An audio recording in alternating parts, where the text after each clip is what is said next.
Welcome back to CBC News Sunday Night. Now, many people would say they're working too much these days. In fact, a study released just last week found that about 1 in 3 Canadians consider themselves to be a workaholic. And all those gadgets certainly don't help.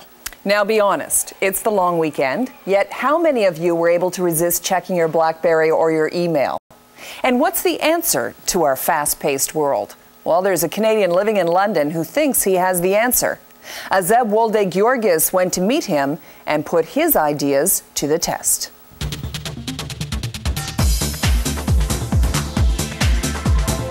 Central London, and it's not even rush hour. It's a constant race against the clock. Too many things to do and not enough time. Everything here is about speed, from fast food, speed dating to instant information. One man, Canadian writer Carl Honoré, wants what he calls the roadrunner culture to stop. Now speed is doing us more harm than good. If you look at the toll that this fast-forward culture takes on every aspect of our lives, from our diet to our health to our relationships to the quality even of our work. Ever since Honoré's book in praise of slow hit book stands a few years ago, he has been sought after as a public speaker. We're also pumped up with adrenaline that we're in several moments at once. The Bluetooth, the mobile, the BlackBerry. He preaches the slow gospel to companies like British American Tobacco, hoping to make disciples of their senior managers. His motto, work less to work more. What we need in the workplace is a shifting of gears. So why would a big corporation spend money on a seminar like this? Well, in the UK, stress is the biggest cause of sick leave, and it's costing British industry more than $7 billion a year. Like every other big business, people are working at a faster and faster pace. And we want to have an atmosphere where better ideas are coming through and all of this. So it's a big question for us just now, is that if we slow down, will we actually get a better result? Oliver with an A on the end. In his book, Honoré suggests ways to slow down, like having email-free days for companies, knowing when to switch off mobile phones, BlackBerries and other gadgets. Otherwise, he warns, we're headed for a global burnout. In London's busy corporate world, it's all about results. Honoré's challenge is to convince busy, successful people that slowing down won't mean losing out. We decided to try a little experiment with someone from his target market. It wasn't easy to find a busy person who'd be willing to slow down, but one man agreed to try it out. Of course, jurors will come to this with preconceived notions. Mark Stevens, media-savvy lawyer with clients from all over the world and very busy man. He makes full use of 2 cell phones and a BlackBerry. He receives more than 200 emails a day, emails he has to reply to. His trademark, accessibility, 24 hours a day. He takes meetings in taxi cabs, and he cannot imagine himself slowing down. It simply wouldn't be good for business.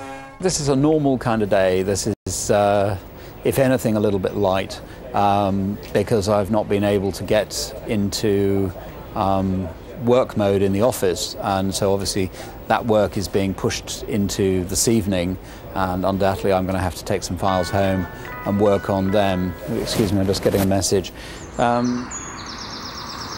Even at home, Stevens is fully plugged in. Of the problem that we've got at the moment. So I think, we just need to run that kind of line. Does it come through on your computer? Okay, thanks, love. See you, bye. Part of the problem with coming home at this time of day is that, I know that America is just starting to get going. Canada is just starting to get going. So as a consequence, I'm going to have calls starting from, British Columbia shortly. And, that's going to be going on for another few more hours. So his wife and daughters may be used to the constant interruption, but that doesn't mean they like it. Knowing on holiday. What happens? Well, when you're sitting by the pool and then his phone starts ringing. Every 2 minutes. Yeah. And he leaves like the dinner table or the lunch table to go. talk on the phone.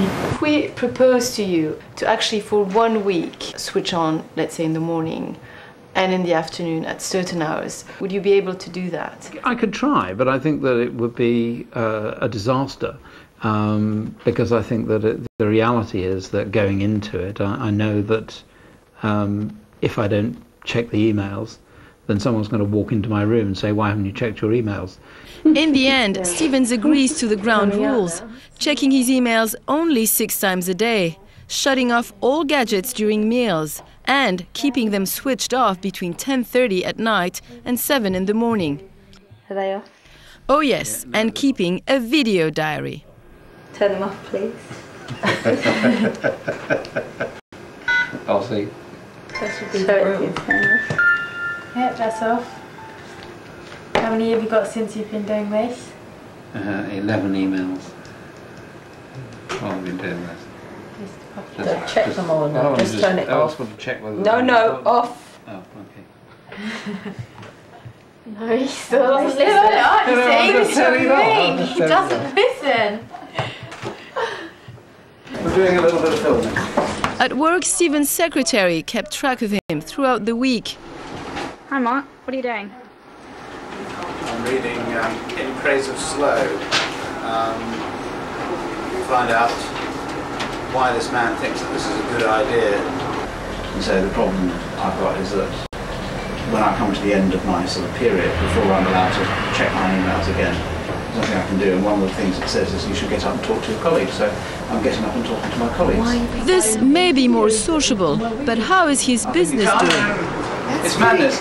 Because actually what happens is that, you know, I get 50 or so emails and they just kind of flag up. I've already checked this morning, so I'm not allowed to check at the moment. I've got to go back and look at other things and have people wander in and saying, you know, why haven't you read your email? I had one yesterday, a client who emailed me and said, are you around to talk about a contractual issue? And said, can you call me? And then the third email said, don't you want the business?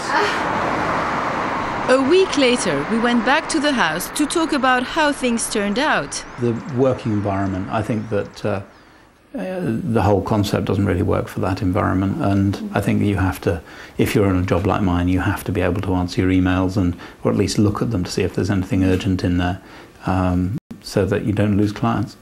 But it was a different story here at home. I don't remember him answering the phone. I don't remember seeing the phone. Yeah. That's true.